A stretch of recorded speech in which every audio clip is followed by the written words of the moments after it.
Hello and welcome to a guide to Section 504, what you should know to support your cancer survivor in school. My name is Ildi Lasko-Kerr. I'm the founder and CEO of Lotus Training and Consulting Group, and I'm going to be your facilitator for today. This is a presentation that accompanies the guide that is available, and I designed this guide to help give parents and support persons an opportunity to really have an easy way to understand the law, what it looks like in terms of the evaluation process, and ultimately how you can use Section 504 to help and benefit your child. Really, my goal is that most importantly, this gives you the tools and the tips and resources that you need to be your child's best advocate in school. So we're going to walk through three essential questions during this video. The first is sort of what is Section 504 and why would my child even need it? What do I do if I think my child requires a 504? And then how do I go through the process really from start to finish? What does that look like? So if you're following along in the guide, you'll notice that on each slide there's actually a page number where you can find more information. So this is really just a high-level overview of the materials that are published in the full guide.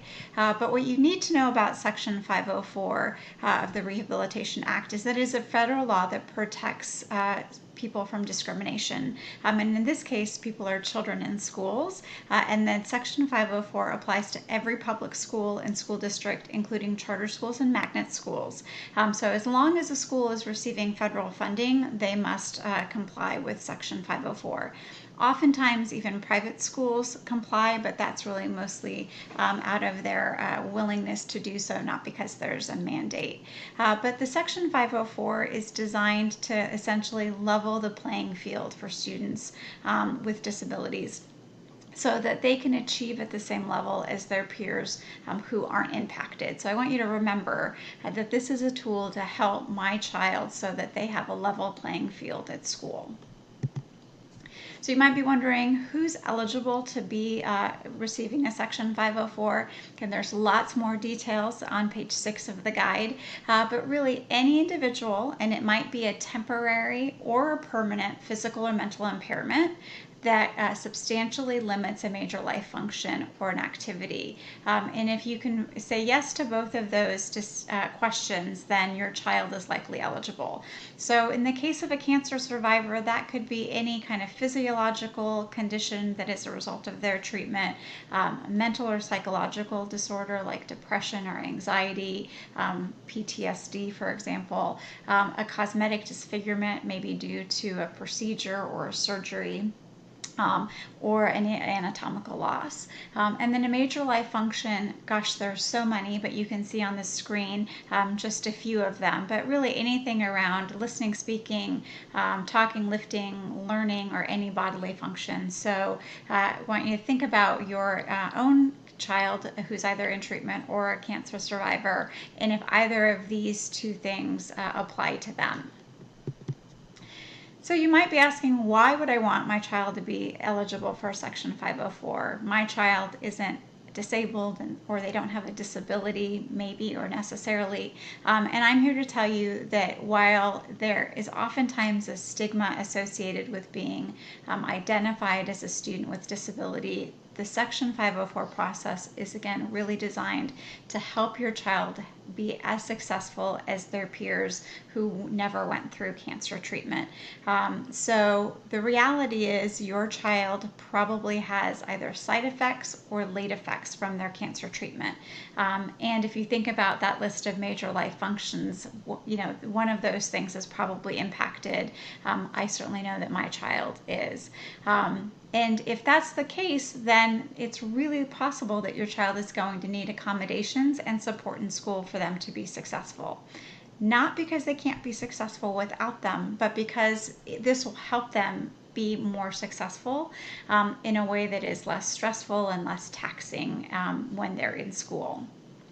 That Section 504 essentially makes sure that they get a fair and appropriate public education.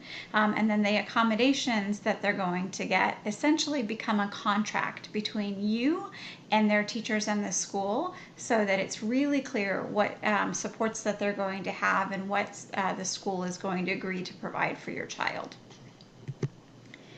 So you might be wondering, okay, so now I know a little bit about what the Section 504 is and who might qualify. Would my child be eligible? So again, back to these kinds of conditions, and there's more details on page 8 through 11 around the current effects and late effects of childhood cancer treatment. But if your child has any impact on their organs, tissues, or bodily functions, again, cosmetic changes, if their growth or development has been impacted by treatment, if their ability to think clearly or focus or learn, or if memory has been impacted from treatment, that would be a yes to that physical or mental impairment. And again, if anything in that major life functions section is something that your child is dealing with in terms of being impacted from treatment, that would be a yes. So if you can say yes to both of these criteria, then your child is likely to be eligible for a Section 504. So what do you do if you think your child needs a 504 plan? So you've said yes to both of those criteria, and now you think that you need to talk to somebody at your child's school. Here's a quick little overview, and essentially it's a decision tree. So if you can say yes to both of these things, then your next step is to contact your child's school in writing to request a 504 evaluation. You might be saying no right now. No, my child doesn't have any late effects. They don't have any major life functions that are impacted from treatment. Fabulous. We still want you to monitor your child and revisit this question as needed. Depending on where your child is in treatment and how old they are, they may not need a Section 504 plan yet. But as you continue to see your oncology team and your survivor clinic, other things may come out later on that may result in your ability to come back to this question and say, yes, now my child does have physical or mental impairment due to treatment and late effects, and yes, now it is impacting one of their major life functions. So whether this is true today or in 5 years from now, your child is still eligible for a 504 plan if you can say yes to both of those questions. So how do you navigate the process from start to finish? We're going to go through from the very beginning all the way to reviewing your process at the end. It doesn't matter whether the 504 process is initiated by you as a parent, guardian, or support person, or by the school directly, but regardless of who starts the process, it always includes these components. There's always a request for an evaluation. There's an evaluation using a variety of evidence and information that's gathered by the school, and you also are providing information. There's a team that determines whether or not there's a disability and an eligibility, again, looking to answer those questions we just answered. That team identifies then appropriate accommodations and creates a plan, and then the school and teacher implement that plan. And after a year, you're going to annually review that plan to make sure that it's working. So we're going to walk through each of these steps one by one, but your process will include everything from an evaluation to an annual review. So what happens during the 504 evaluation? Well, again, it doesn't matter whether the school or the parent asks for the evaluation. It has to be conducted in a timely manner. Typically, that's within 60 days from that letter that you send to the school requesting an evaluation. And it has to be individualized. So it's not just a series of IQ tests and other assessments, but they really have to look at what's happening with your child and determine what are the best tools to evaluate the impact on that major life function. And most importantly for you, this evaluation is done at no cost to parents. So don't be afraid of asking for an evaluation and worrying about whether or not there are any costs associated. Once you have the evaluation done, they're going to call a 504 meeting. And during that meeting, like I said before, there's a team that comes together to determine whether or not your child is eligible. Do they have a disability based on the impact to any of the physiological, emotional issues that we talked about? And do they have an impact on their major life function? They're going to look at all of the data and evidence, the evaluation results, teacher recommendations, the medical diagnosis that you're bringing to them from your oncology team, as well as more parent input from you. And at the end of the day, they're going to identify the most appropriate accommodations. This is done in a collaborative way to create a plan that's going to be customized to your child to meet their needs. So who's on the team? Usually it's a 504 coordinator, who's oftentimes an administrator, your child's teacher or teachers if they have more than one of them, and again, you're the parent, guardian, or support persons. You might also have on your team your child if you want them to participate, if you think they're old enough to participate in that process, and if they want to participate with you. A school nurse if your school has one, a school counselor if they have one, and a school psychologist might be on the team as well. So what are these things called accommodations, and how are they selected? An accommodation is essentially a supplemental service or aid that's given to the child based on their individual need. They're selected based on the disability and the major life functions that are being impacted. And again, they're designed to level the playing field. The most important thing about understanding accommodations is their accommodation needs might change over time, depending on where your child is in treatment. So you may have some accommodations at the start of the 504 process that years later you might not need anymore, or years later you might need to add additional accommodations because circumstances have changed. It's important for you to know that teachers are responsible for implementing the accommodations. Ultimately, the school is responsible for making sure that they can implement it with the right staffing. So what accommodations might you have available to you? Well, honestly, there's no limit to the number of accommodations that can be included, but you really want to select the accommodations that can be used in their classroom that have the biggest impact on your student's disability or their limitation. So while you could put lots of things in, remember that teachers have to implement them. You really want to focus and tailor.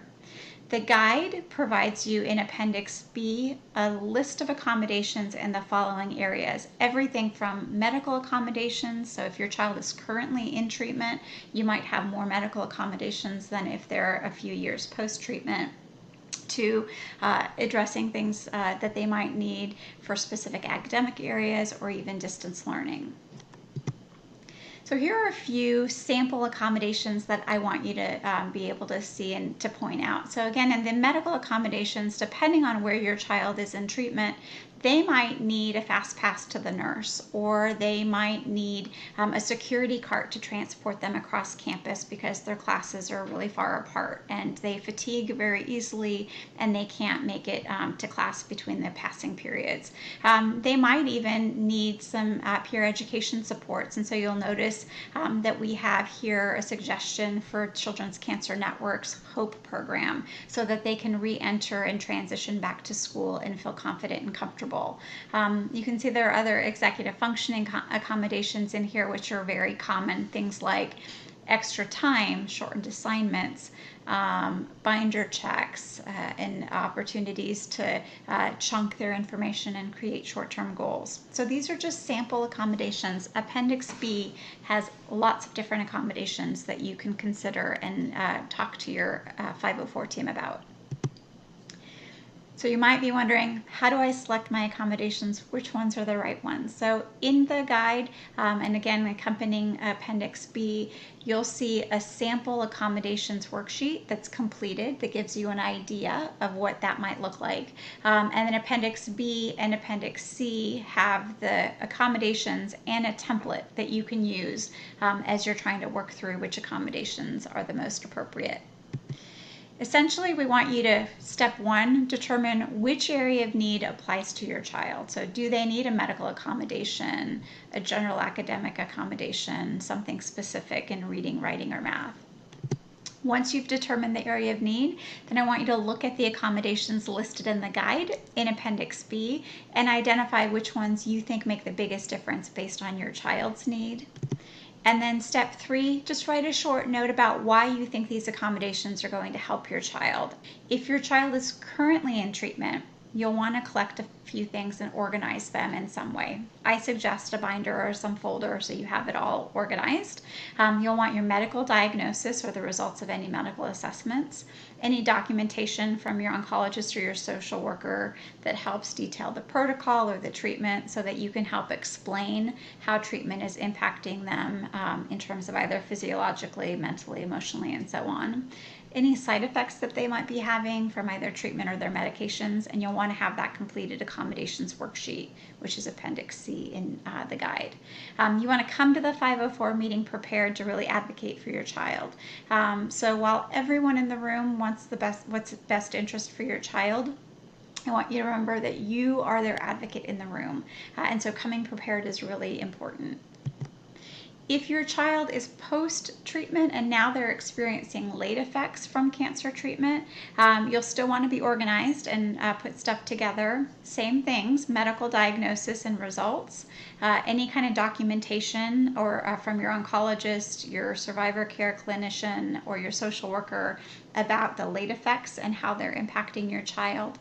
And if your child was struggling academically before cancer diagnosis, you'll also want to bring any kind of students' grades, report cards, or evaluations that you might have. Your child may or may not have been struggling, but if they were, you'll want to bring that information with you just in case. So what can you expect during your 504 meeting? Well, so remember, the meeting is to determine eligibility and to create a 504 plan with the appropriate accommodations. So I always recommend that you have an agenda for the meeting so that you can be sure to communicate what you want to communicate. I always encourage parents to bring and be able to communicate your child's strengths, how cancer treatments impacted their ability to learn, if that's the major life function that you're concerned about, what's frustrating your child, if you can get them to even write something out or tell you about it and communicate it in their own words, and what might your child need to be successful. So what accommodations do you think will help? A few tips for your 504 meeting. So I always recommend that you bring somebody else with you to your 504, that you don't come by yourself, because it's helpful to have just somebody else there to take notes or to listen or slip you a note. Be sure to ask clarifying questions if you're not sure what they're presenting to you, either the data or the information. If they happen to use jargon or acronyms that you're not sure of, feel free to ask them to explain those. And as long as you come willing to collaborate and be a partner with the school to problem solve and find solutions, usually 504 meetings go really smoothly. So after the 504 meeting, I always recommend that if your child's not with you for the 504 meeting, that you actually review the plan with your child afterwards. You're going to get a hard copy of it or an electronic version emailed to you. It's important that your child know that their teachers are going to be helping them in a way that is aligned to their needs, and that might look a little different than some of their other classmates, especially depending on their grade level.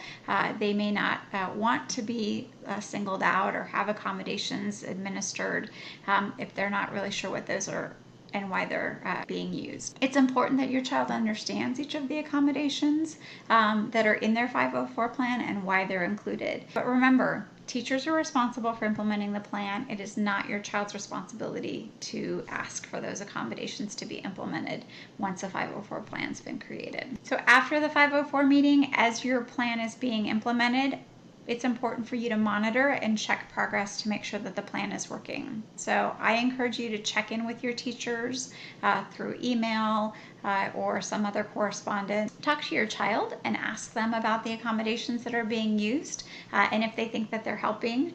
It doesn't hurt to track their progress and performance after the 504 plan's been implemented to see if you're seeing changes.